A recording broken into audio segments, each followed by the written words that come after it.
এই আসিফ মাহমুদ স্বরাষ্ট্র উপদেষ্টা, শ্রম উপদেষ্টা এবং প্রধান উপদেষ্টা ওনাদের আসলে প্রকাশ্যে ক্ষমা চাইতে হবে শ্রমিকদের। সেনাবাহিনীর কাঁধে উঠে উনি বক্তব্য দিচ্ছেন। তো আমরা তো আসলে সেনার কাঁধে বাংলাদেশকে দেখতে চাই না। যে কার নির্দেশে এই নিরস্ত্র শ্রমিকদের উপর গুলি চালানো হলো, কার নির্দেশে এদেরকে খুন করা হলো। গার্মেন্টস শ্রমিকদের উপর কালকে গুলি চালানো হলো এবং যারা যৌক্তিক দাবিতে আন্দোলন করতেছিলেন সেই গার্মেন্টস শ্রমিকদের মধ্য থেকেই কিন্তু 25 জন নিজেদের জীবন উৎসর্গ করছেন এই গণ অভ্যুত্থানে।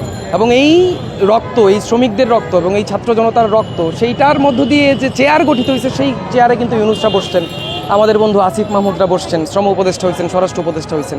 আমরা আজকে এই সমাবেশ থেকে যে দাবি জানাইছি, দুইটা বার্তা দিচ্ছি। এর মধ্যে প্রথমটা হচ্ছে এই আসিফ মাহমুদ স্বরাষ্ট্র উপদেষ্টা, শ্রম উপদেষ্টা এবং প্রধান উপদেষ্টা ওনাদের আসলে প্রকাশ্যে ক্ষমা চাইতে হবে শ্রমিকদের। যে ওনাদের স্বীকার করতে হবে যে এটা আসলে গণ অভ্যুত্থানের যে চেতনা, বৈষম্য বিরোধী, বৈষম্যহীন বাংলাদেশ গড়ার যে লক্ষ্য, সেই লক্ষ্যের সাথে আসলে এক ধরনের প্রতারণা হয়েছে শ্রমিকদের উপর গুলি চালানো। 2 নম্বর যেটা ব্যাপার আমাদের ছিল সেটা হচ্ছে যে আমরা কিন্তু রিসেন্ট সময়ে এই সমন্বয়কদের কিংবা যারা মন্ত্রী উপদেষ্টা হইলেন তাদের মধ্যে একজনকে কিন্তু আমরা দেখছি সচিবালয়ে যে আসলে সেনাবাহিনীর কাঁধে উঠে উনি বক্তব্য দিচ্ছেন। তো আমরা তো আসলে সেনার কাঁধে বাংলাদেশকে দেখতে চাই না। আমরা তো আসলে দেশের যে ছাত্র জনতা, দেশের খেটে খাওয়া মানুষ, দেশের জনগণের নাগরিকের কাঁধেই কিন্তু নাগরিক যাদেরকে কাঁধে তুলে নেওয়ার মতো যোগ্য মনে করেন সেই রকম নেতা আমরা চাই।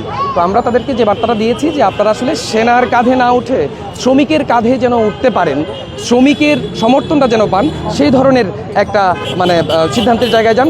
আপনাদের কর্মপদ্ধতি, কাজ, সেগুলো ওই রকম হোক। এবং আমরা এই সমাবেশ থেকে ঘোষণা দিয়েছি যে আমরা মনে করি আসিফ মাহমুদ বৈষম্যবিরোধী বাংলাদেশ গঠনের লক্ষ্যে যে আন্দোলন সংগ্রামের মধ্য দিয়ে নেতা হয়ে উঠছেন, সেই আসিফ মাহমুদ শ্রম মন্ত্রণালয়ে তার কক্ষের ভেতরে যে 25 জন শ্রমিক গণ অভ্যুত্থানে নিহত হয়েছেন তাদের ছবি ঝোলাবেন।